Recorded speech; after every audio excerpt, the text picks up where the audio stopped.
All right, good morning. Good morning. It's good to see everybody out this Easter morning. We appreciate everybody being here. I want to say welcome to our visitors. We got several visitors out in the audience this morning. We're glad you chose to celebrate Easter with us. If you got your Bibles, I'd like for you to turn to the book of John. John chapter 19. We're going to look at some verses in John 19 and 20 this morning. We're all familiar with the Easter story as Jesus was crucified and resurrected from the dead. We all know the story. We've heard it since we were children. But there's different accounts in the four Gospels. Each Gospel tells pretty much the same stories, but you'll find in the different Gospels that there are some Gospels give more details than the others. So we're going to look at John this morning, chapter 19. I'd like to pray before we get started. Father, we thank you, God, for the opportunity to stand on your behalf this morning, God, and proclaim the gospel of Jesus Christ on the day that we celebrate as his resurrection from the dead, that he gave his life for us, sinners of the world, that we can inherit eternal life if we accept him as our Savior. So, Father, I pray for the congregation. If there's any among us this morning that has never received Christ as their Savior, I pray this morning that it would be clear as we preach that it just takes a simple confession of faith to receive salvation. Your Bible teaches us, Father, in the book of Romans, that we're all sinners, that no one can say they're not a sinner. We all have sinned. And in order to reach heaven, Father, those sins have to be forgiven. So as we stand before you in eternity, dear God, we will either stand before you as forgiven sinners or as unforgiven sinners. So if there's any here this morning that has never trusted Christ as their Savior, I pray for them right now that the Holy Spirit would start working on their heart. Let them understand in their mind that all they got to do is believe in their heart and confess with their mouth that Jesus Christ died for their sins, and they shall be saved. So, Father, we ask this morning that you do a miracle work in the lives of the people that hear this message. In the name of Christ we pray. Amen. Amen. I want you to look at verse number 1, John 19. As we start there, it says, Then Pilate, therefore, took Jesus and scourged him. And the soldiers platted a crown of thorns and put it on his head. And they put on him a purple robe and said, Hail to the King of the Jews. And they smote him with their hands. And Pilate therefore went forth again and said unto them, Behold, I bring him forth to you, that you may know that I find no fault in him. I want to bring something to your attention here. I want you to look at Pilate. And as we read through the chapter here and into chapter 20, I want you to notice things about Pilate. That here Pilate is just doing his job, if you will. He was an official, a government official, that had to make judgment when the people brought people to him that had broken the law. Then it was up to Pilate to make judgment. And they brought Jesus to Pilate, accusing him of different things. And Pilate brings him out and he says, Look, guys, I find no fault in him. So here, Pilate, to me, is starting to reveal something about himself. That he believes that Jesus is the Son of God. He said, first, I find no fault in him. Verse number 5. Then Jesus came forth wearing the crown of thorns and the purple robe. And Pilate said to him, Behold the man. When the chief priests, therefore, and the officers saw him, they cried out, saying, Crucify him, crucify him. Here's the crowd, the very people that Jesus had come, his people, the very people that he had come to save from their sins, were standing there before him saying, Crucify him. Pilate says, picking up in verse number 6, Take you him and crucify him, for I find no fault in him. Again, Pilate says, I find no fault in this guy. This guy says he's the Son of God, the King of the Jews. He says, and I've examined what you're bringing him forth before me, accusing him of things. I don't see it. This guy has done no wrong. I find no fault in this man called Jesus. And the Jews answered him, We have a law, and by our law he ought to die. So here's the very people that Jesus loved and came to die for their sins. They said, well, we have a law, and he's broken one of our laws, and he must die because he has made himself the Son of God. So Jesus proclaimed before the people that he was the Son of God, and they did not believe. But here's one named Pilate that he confesses, I don't see anything wrong with this guy. He has not done anything wrong. They're accusing him of blasphemy. They're accusing him of proclaiming that he is the Son of God. And Pilate says, well, I don't see that he's broken any law. Pilate is confessing that he believes Jesus. So here's Pilate believing on Jesus, and the ones that Jesus came to die for, the Jews, his very own people, saying, Crucify him. He's broken our law. He says he's the Son of God. He's a liar. He is not the Son of God. He deserves to die. But yet, as we read on into the Bible, we see that God opens up salvation to the whole world, the Jews and the Gentiles. So therefore, Pilate could be saved just as well as the Jews could be saved. Just as well as you could be saved this morning. You don't have to be Jewish. You don't have to be black or white. You don't have to have so much money in the bank. You don't have to enter into a church with a certain sign outside the door that it says Baptist or Methodist or Church of God or Church of Christ or Lutheran.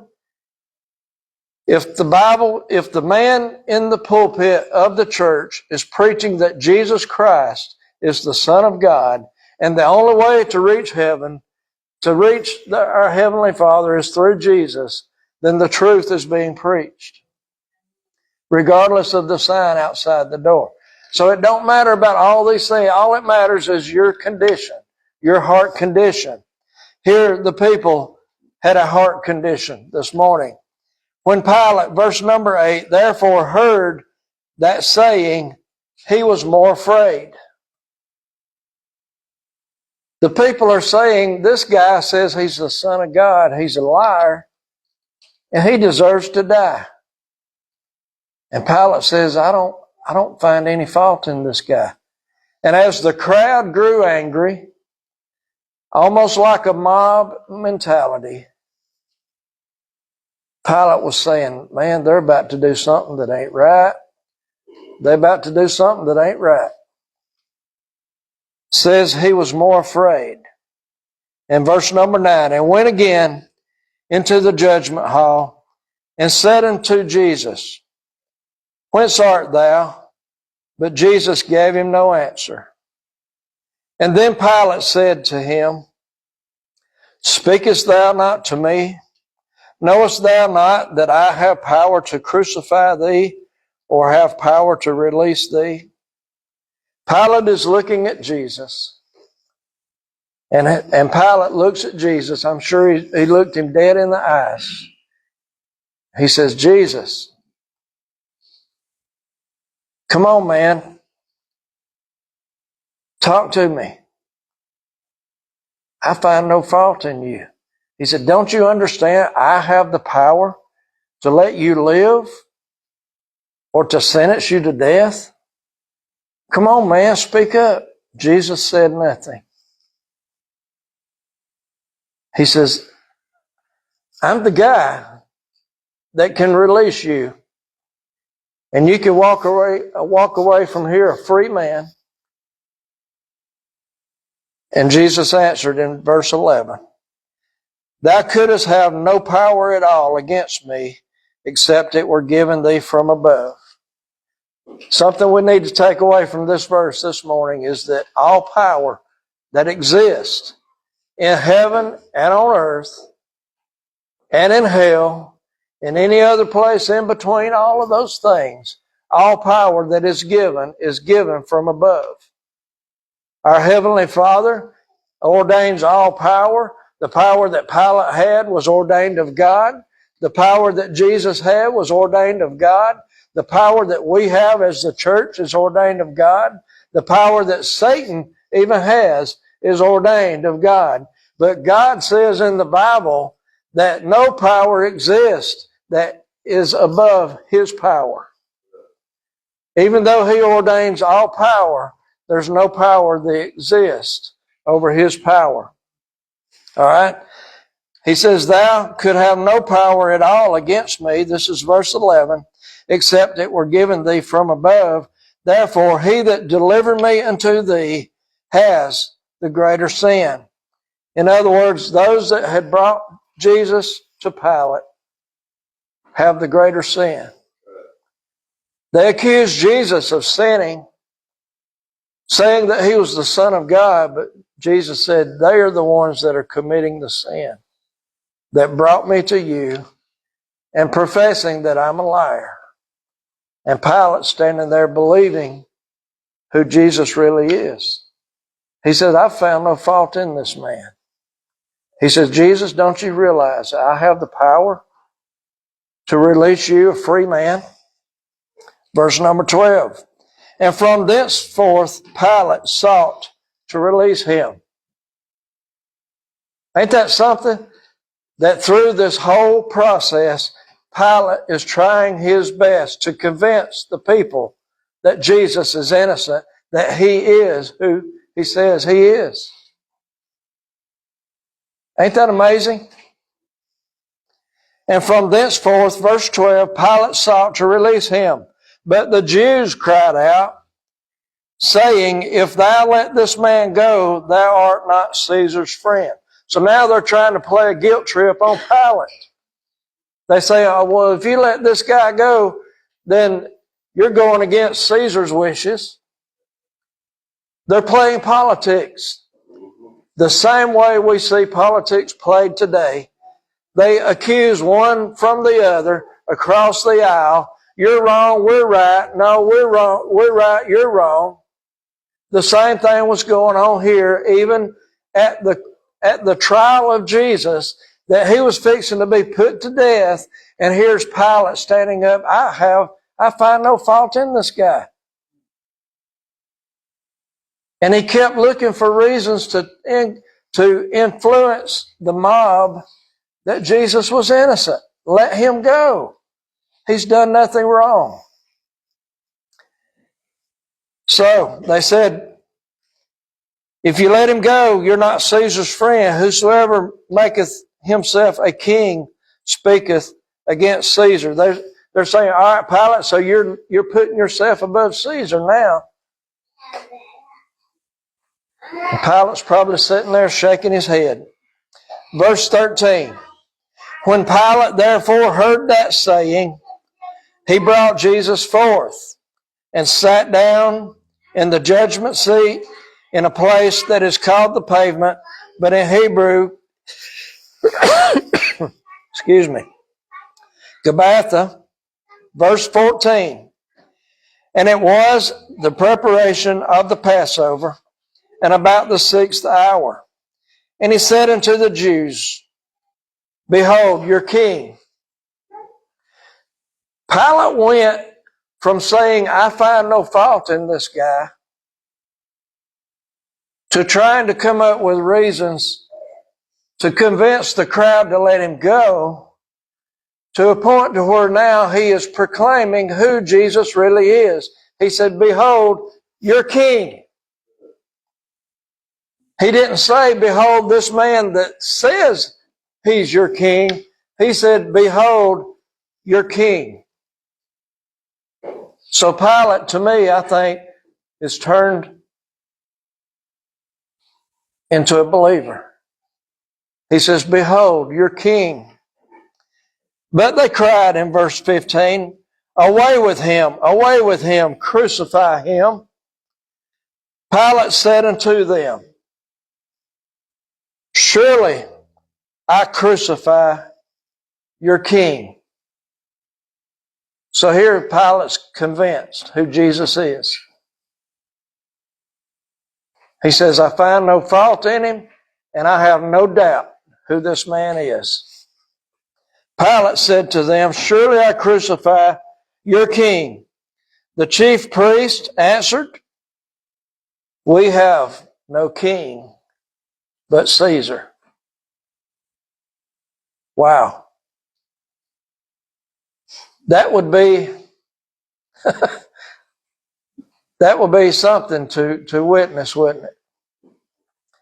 To be there watching from the sidelines and seeing the whole crowd like a mob mentality, shouting, crucify him. He's a liar. And then the one who's ultimately in charge, proclaiming who Jesus really is. He says, he's your king. This man's done nothing wrong. He is who he says he is. They said, we have no king but Caesar. Verse 16. Randy, if you will, get that song ready for us. Then delivered he, therefore, unto them to be crucified. And they took Jesus and led him away. And he, bearing his cross, went forth into a place called the place of the skull, which is called in the Hebrew Golgotha, where they crucified him and the two other with him on either side, Jesus in the midst. We're going to play a song and then I'll pick up in verse 19.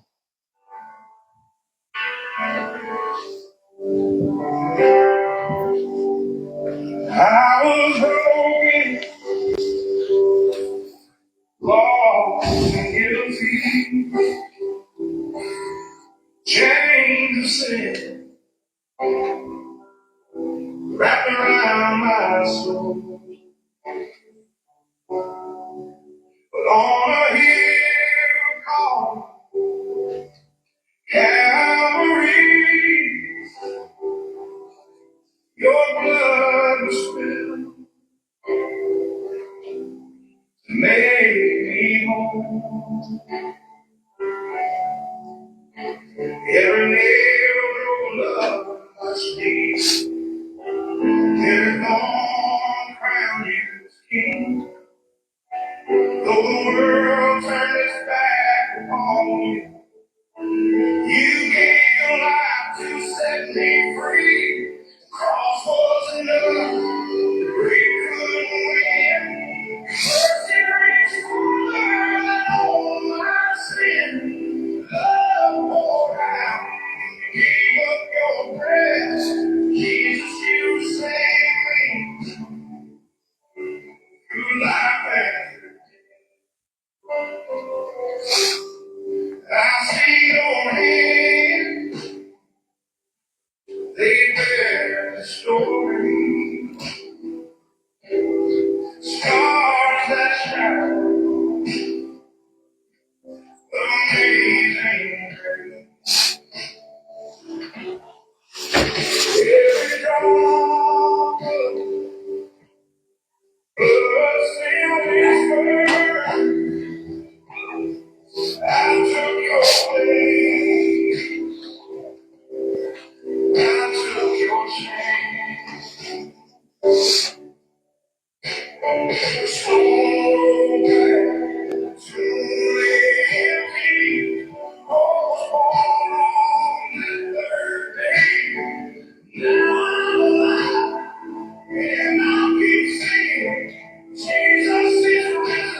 Picking up in verse 19.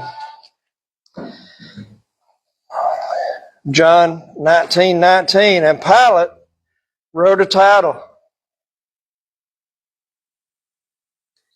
and he put it on the cross, and the writing was, Jesus of Nazareth, the King of the Jews. It stated exactly who Jesus was. And who wrote that? Pilate.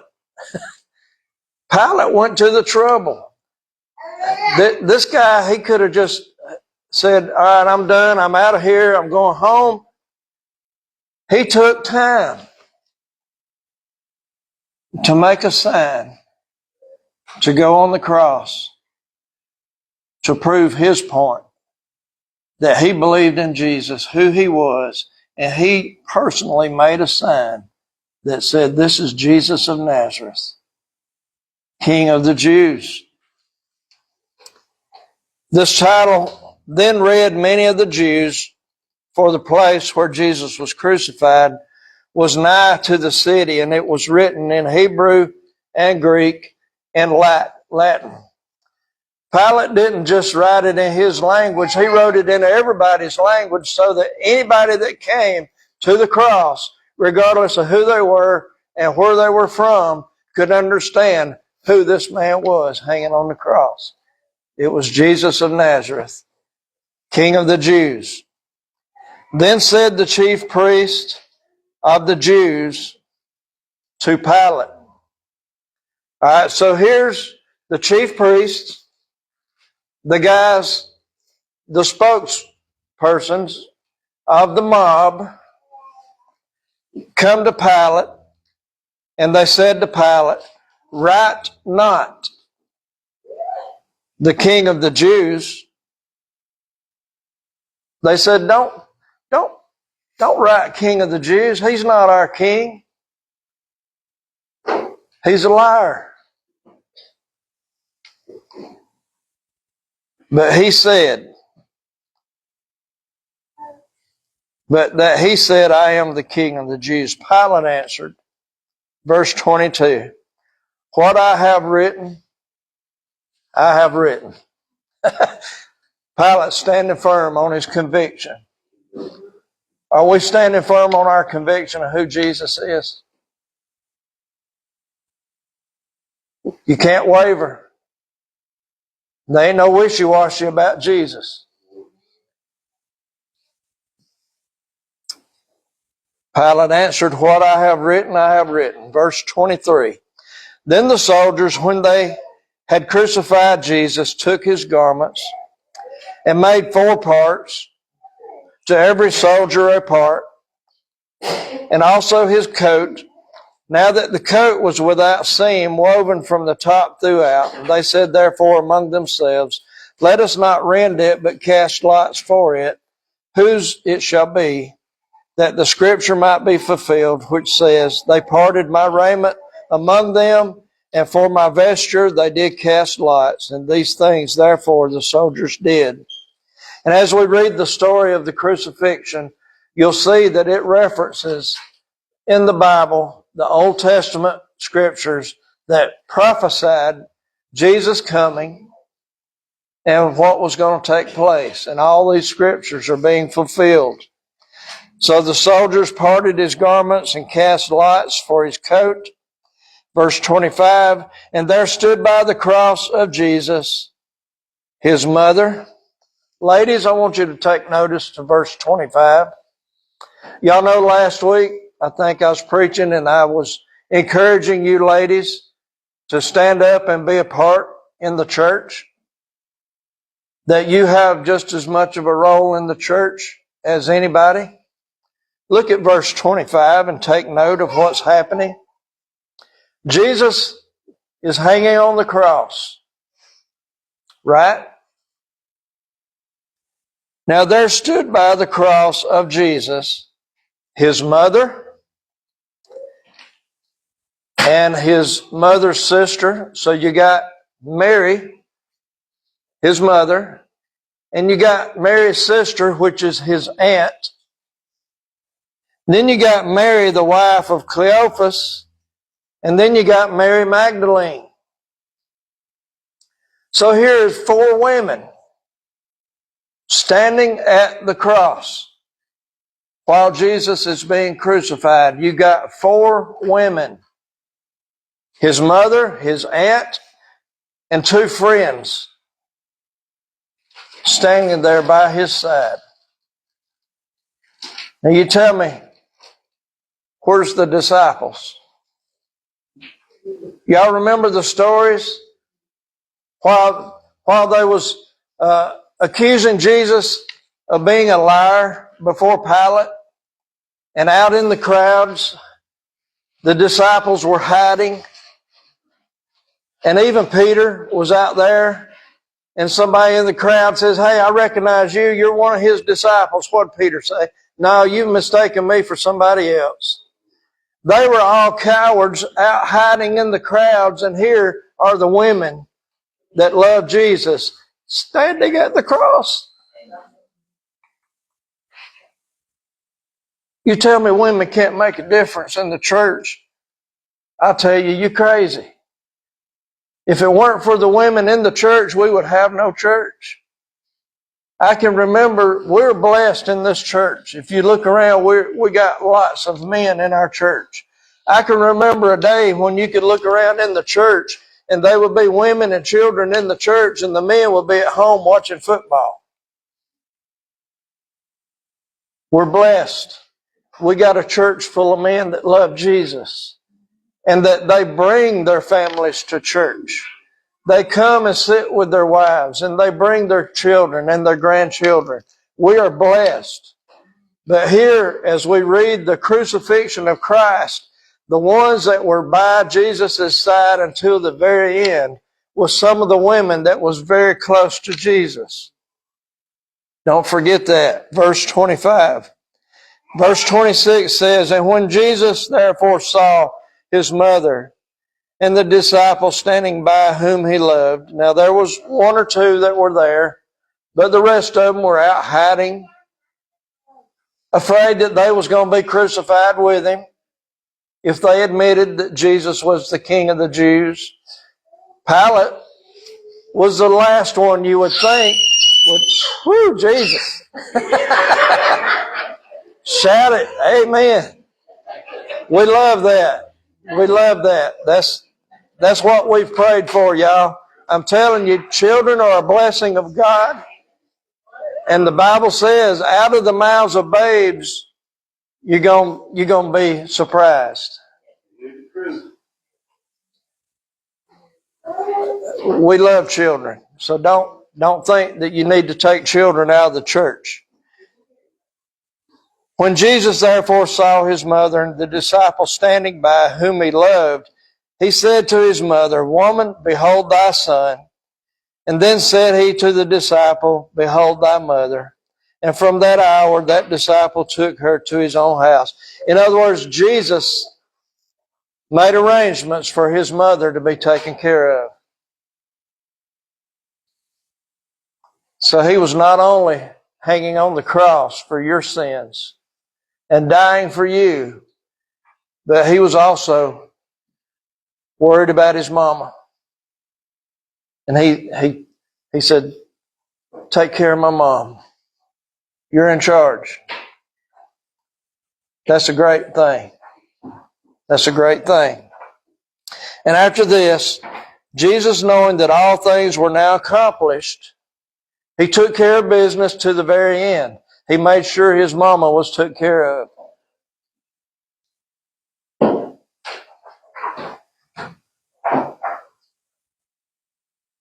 He got to a point to where he knew that everything had been taken care of.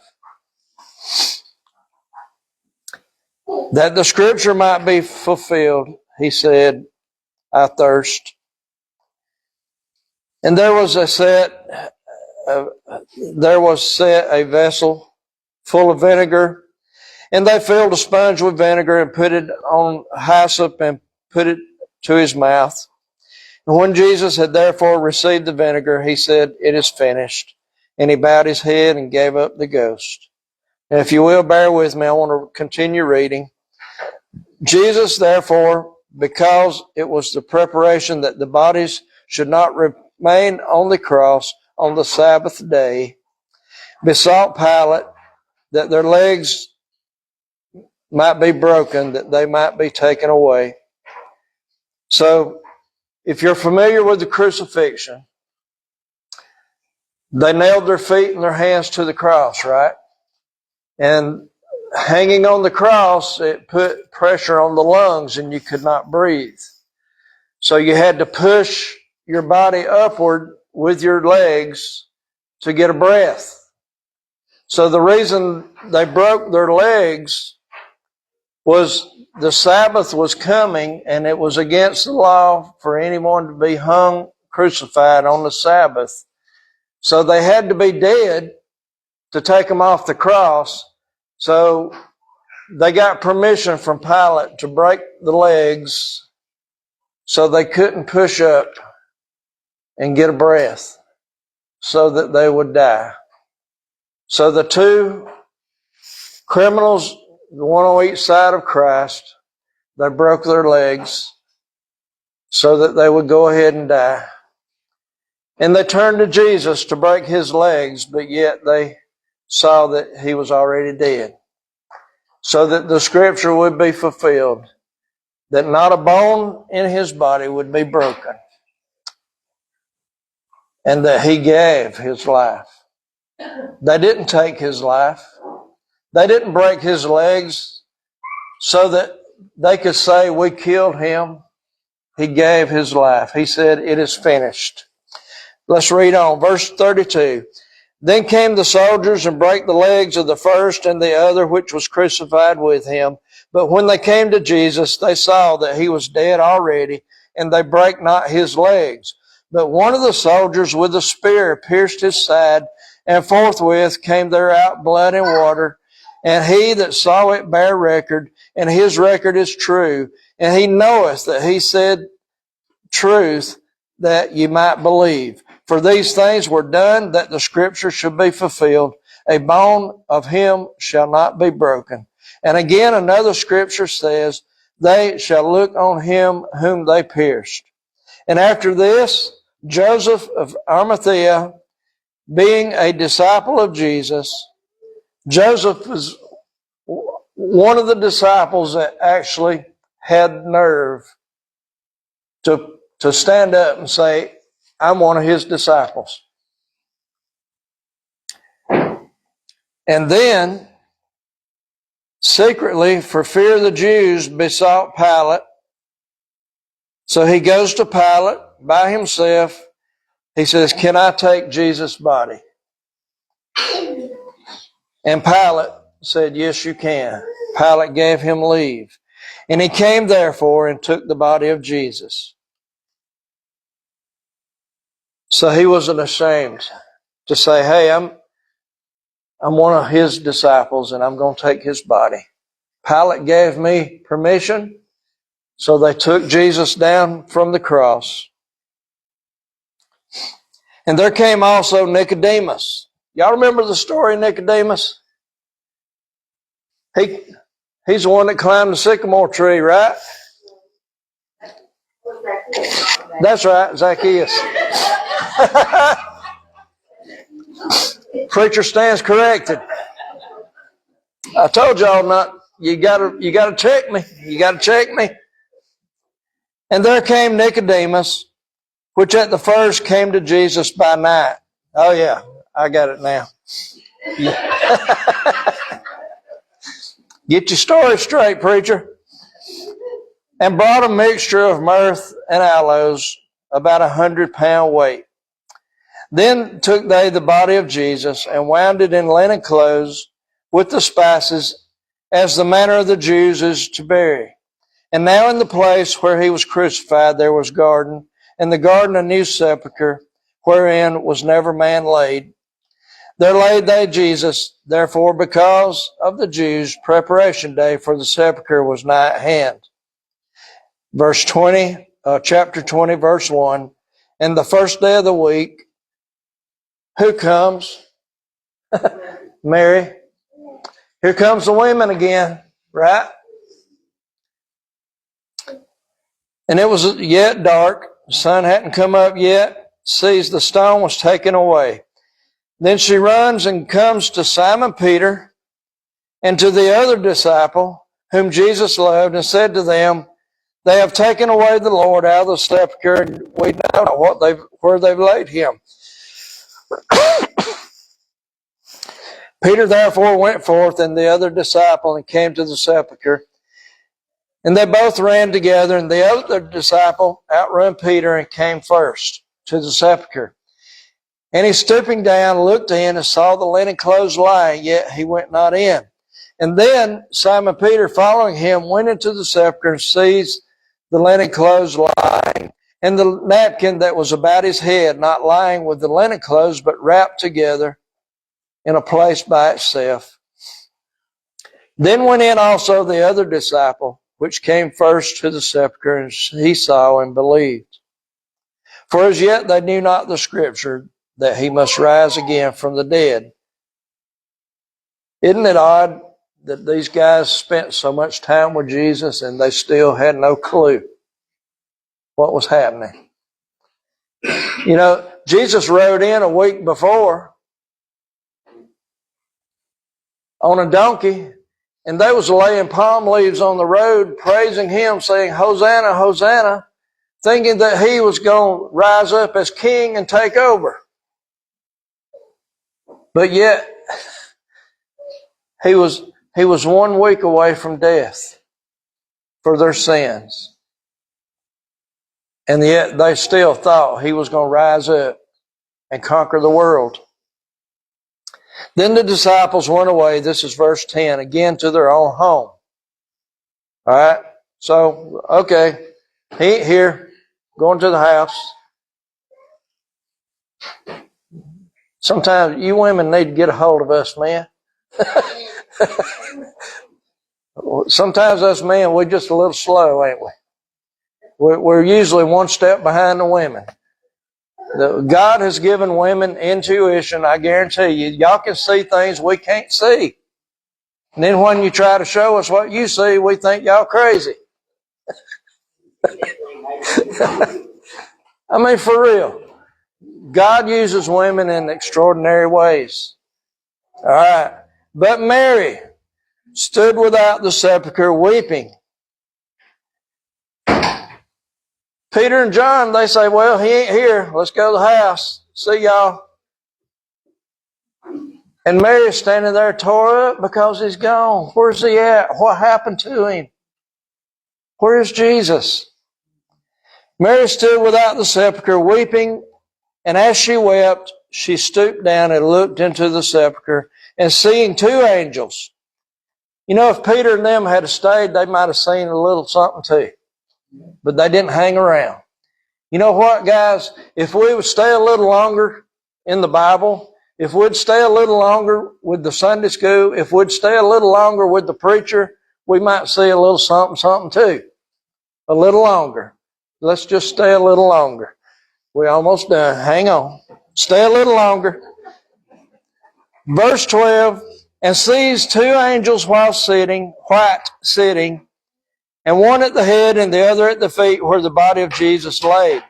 And they say to her, Woman, why weepest thou? She said to them, Because they have taken my Lord, and I know not where they've laid him. And when she had thus said, she turned herself back and saw Jesus, and knew not that it was Jesus. Jesus said unto her, Woman, why weepest thou? Whom seekest thou? All right, ladies, get this. I know I'm making you ladies feel good today. The very first person that laid eyes on Jesus since he was resurrected was Mary. A woman. Could have been Peter, but no, he had to go to the house. His recliner was calling him. You guys know what I mean? Yeah. Sometimes we miss out, don't we? Jesus said, Woman, why weepest thou? Whom seekest thou? She, supposing him to be the gardener, said to him, Sir, if thou had borne him thence, tell me where thou hast laid him, and I will take him away. Jesus said to her, Mary. And she turned herself and said to him, Rabboni, which is to say, Master. And Jesus said to her, touch me not, for I am not yet ascended to my Father, but go to my brethren and say to them, I ascend unto my Father and your Father, and to my God and to your God. Jesus told a woman to go tell the men what was happening. Okay, so ladies, don't think that you have no job in the church. You are very important to the church. You're very important to Jesus.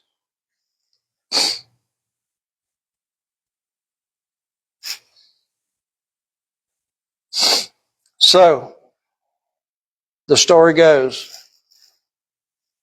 that Jesus appeared to Mary Magdalene, and she went and told the disciples that he was alive, and they were all hidden out in the house. And they say, wait, what? What happened? And then all of a sudden, Jesus appears to them. He don't walk through the door, he just appears. And they say, oh, look, it's Jesus. I guess Mary was true. What she was saying was the truth. Thomas wasn't there. If you read on through this chapter, you'll see that Thomas was not there. He was probably fishing or something. He'd done moved on. So the other disciples tell Thomas, hey, you ain't going to believe what just happened. Jesus, we was all up there in the room.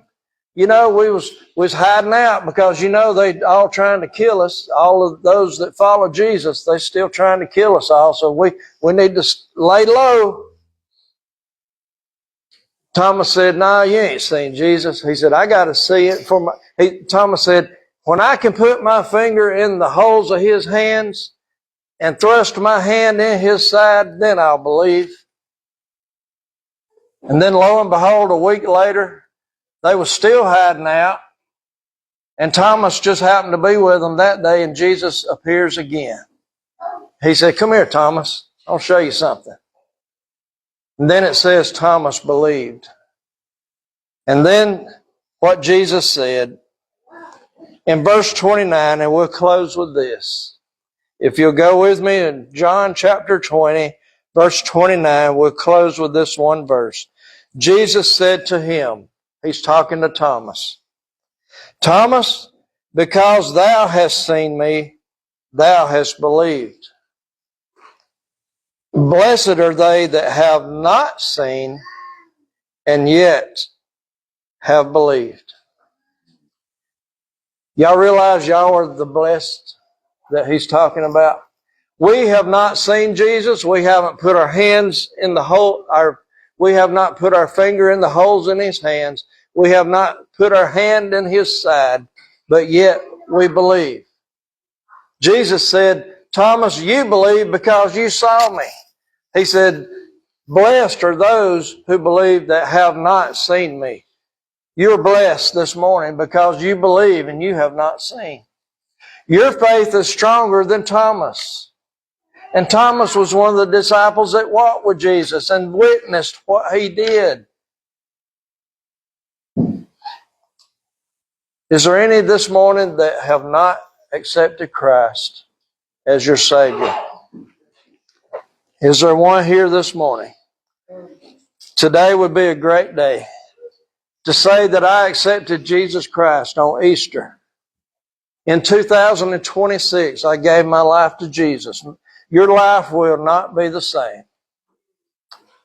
We was talking in Sunday school this morning, and Brother Sire told me, he said, I've accepted Jesus as my Savior. He said, I felt that there was a spiritual change inside me.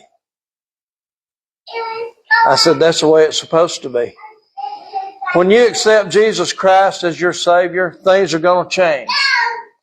It starts on the inside and goes to the outside. Get that. It starts on the inside and works its way out. In other words, you can't change the outside. You can't change your life. You can't put down your sins and then come to church and get saved. You get saved first, and then God gives you the ability to put away the sins. It's not instantaneous. We all struggle. We all fight our battles. Some battle against one thing, others battle against another. But the very beginning of it is receiving Christ as your Savior. That's the very start. So this morning I ask you just to consider where you're at this morning.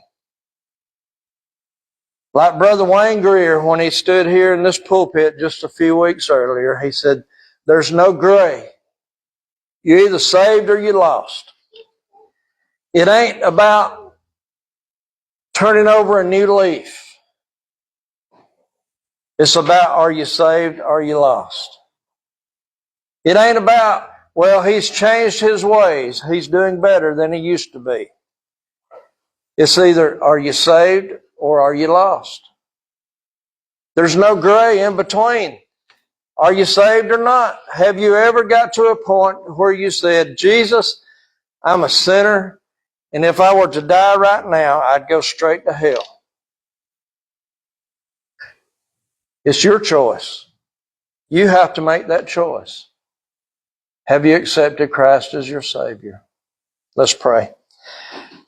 Our Father, we come this morning thanking you, Father, that we have a day that we can celebrate, that Jesus Christ gave his life for our sins, that we could have eternal life through his sacrifices. So, Father, if there's any amongst us this morning, or even listening to this message on the internet, if there's any that has never accepted Christ as their Savior, we pray that today would be the day that they would come forth and confess with their mouth that Jesus Christ died for their sins and believe in their heart. Then they will be saved. In the name of Christ we pray. Amen.